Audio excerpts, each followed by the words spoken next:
In today's video, I want to cover something that I think is a really funny and curious, but definitely a good question about why I create content for other designers. It's actually a really good question, and it was inspired by someone in the club, which is my little mastermind group, and it was a really good question, so I thought it deserved some time here on the channel. Before I dive into that, if we haven't met before, my name is Caitlin and I run Launch the Damn Thing. I am a SquareSpace web designer and now also an educator, which will tie in today's topic very perfectly. So let's just dive right on in. I want to start the video by reading one of the comments that inspired the topic for this video. Someone in the club recently-ish, few months ago, asked a great question, and that was the whole reason why I jotted it down for a topic to cover on the channel. She said, as I go deeper and deeper into the web design world, one thing I keep seeing over and over that I want to ask about is why we as designers make so much content geared toward other designers. Okay, so I know that other designers love to follow other designers for tips and tricks. I also understand that will help your position on Google with content that starts getting more clicks and ranking higher, but the trend that I see with so many Squarespace designers is that their blogs, social media posts, emails, YouTube channels create the majority of their content for other designers. Is it just a byproduct that you get clients from this? I'm trying to figure out how this actually equals leads and more clients. Please help me understand this head scratcher. That was a great question. So my answer to her, of course, was yes and no.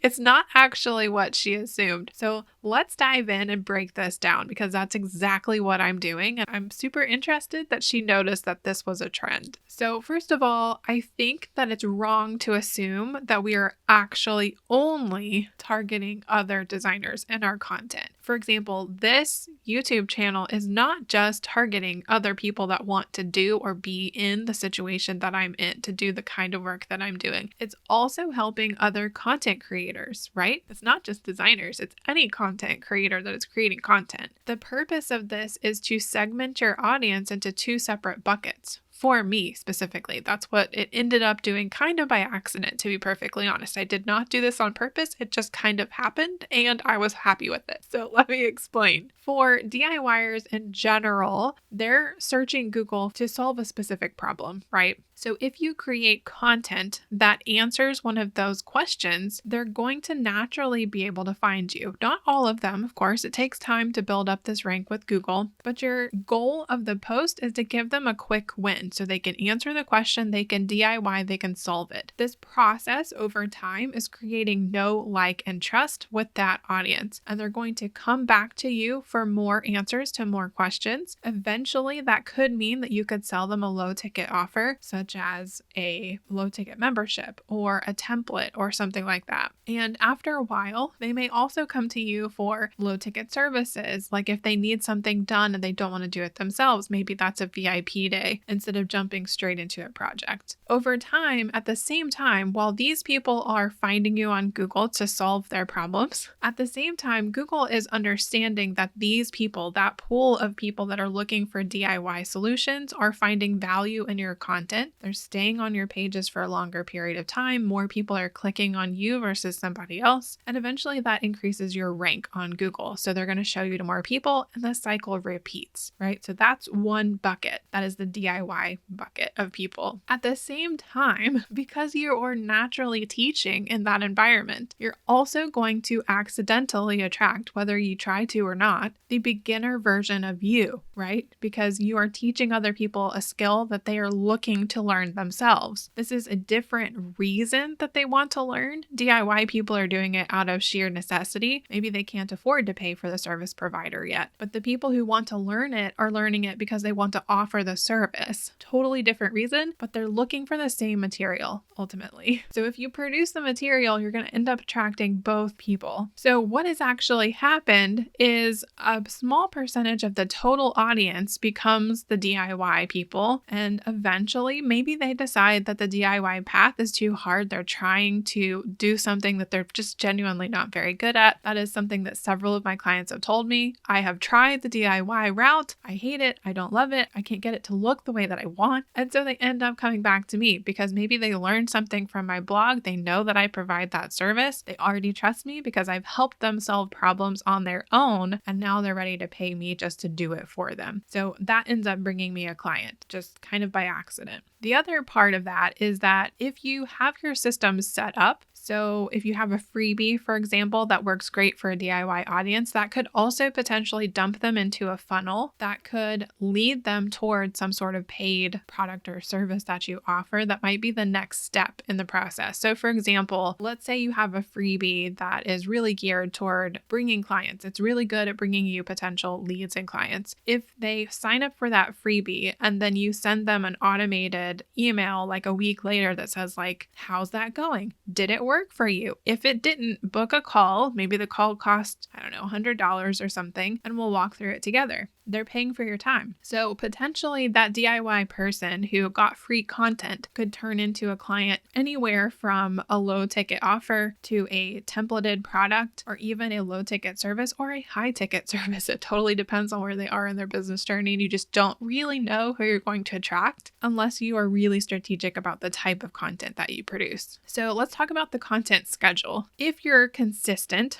over a long period of time, and we're talking 6 to 12 months here, this is a long game. The content builds on itself. It's not going to be quick wins. You're not going to publish for 4 weeks in a row and start getting 100,000 page view months. It's just not going to happen that way. But if you're consistent and you have a predictable schedule in that people that come to your website know that like every Tuesday there's going to be a new post or every other Tuesday there's going to be a new post, whatever the schedule is, as long as it's predictable, because you want to stay top of mind. So if you have interesting content, if you have high value content that actually solves a problem, maybe it solves a problem in a different way than other people solve the problem. For example, my website tends to be very detail oriented in the posts. I tend to be very casual and friendly when I talk about it. I have lots of screenshots, lots of actionable tips. Now I have videos that go with the blog posts. So you can read it if you want to, or you can watch the video if you prefer that route. So my blog has a lot of high value, interesting content. Even if the topic itself is dull, I try to always throw in a GIF, throw in some imagery, break things up, make it not super long and boring. And then if that topic matches actual searches that actual people are looking for example, how do I contact Squarespace support? That's an upcoming blog post and topic that I'm going to cover because I have been asked that question so many times and I keep saying the same thing. It would be more helpful for me if I created a piece of content where I could be like, this is the guide, go read or watch that. So that's the kind of content you're trying to produce. So if you create high value, interesting content that answers questions people are actually looking for, so doing keyword research is a big part of that, then you're going to actually end up creating an audience for yourself. And the small portion of that audience is going to turn into either a client or customer for you if you do it correctly. Now, I will say you do need to monetize the blog posts in that there needs to be some sort of call to action. You can't just provide the solution and be like, well, that was fun. I'll see you later. Because that's not going to suggest to the person who was not at all thinking at that moment, I'm going to hire her for my next problem, right? You need to plant that seed and let it grow on its own. So at the end of the post, it's always a good idea to be like, if you had trouble figuring this out, I have a service for you and point them in that direction. Or if you had trouble with this, I have a template. Or if you had trouble with this, check out this other blog post. So guide them through the experience and give them related material that's going to actually help them get this shit done, right? That's the whole point. You're trying to help these people. You're not trying to sell for the sake of selling. You're helping, and then maybe it's also a sale because you helped, right? Okay. So if you want help with keyword research, I highly recommend that you go check out SEOSpace. I will put the link below. Their DIY friendly, super DIY friendly SEO tool will help you get that done. It's literally going to create an interactive checklist for you. This post is not sponsored, but they're one of my favorite tools for Squarespace websites specifically because I do only work with Squarespace. So if you want to learn how to do keyword research, if you go to their website, they have an array of free webinars or workshops, and one of those is actually solely on how to do keyword research, and it is a great free workshop. It's about an hour long. He answers questions at the end. It's just a replay, but it's awesome. So definitely go check that out and then download the tool because it's going to save your life. So now let's talk about the transition. Now you understand why I create DIY friendly content with the expectation that it magically brings clients. It's because that's kind of the natural progression, right? I'm not aiming for teaching other designers, but that kind of just comes with the territory. So now that you understand that, let's talk about the transition, because her initial question was, why does it seem like designers are always teaching other designers? That's actually because, and this is exactly what happened to me, I started blogging in 2015. I switched over to Squarespace in 2016. I repurposed the whole first year of content.